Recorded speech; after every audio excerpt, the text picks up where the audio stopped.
ते महालक्ष्मी नमोऽस्तुते। नमस्ते गरुडारूढे कोलासुरभयङ्करी सर्वपापहरे देवी महालक्ष्मी नमोऽस्तुते।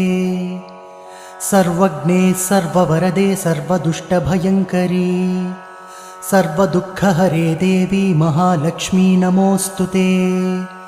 सिद्धिबुद्धिप्रदे देवी भुक्तिमुक्तिप्रदायिनी मन्त्रपूते सदा देवी महालक्ष्मी नमोऽस्तुते।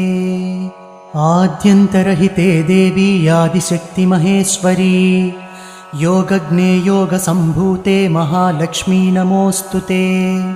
स्थूलसूक्ष्ममहारौद्रे महाशक्ति महोदरे महापापहरे देवी महालक्ष्मी नमोऽस्तुते। पद्मासनस्थिते देवी परब्रह्मस्वरूपिणी परमेशी जगन्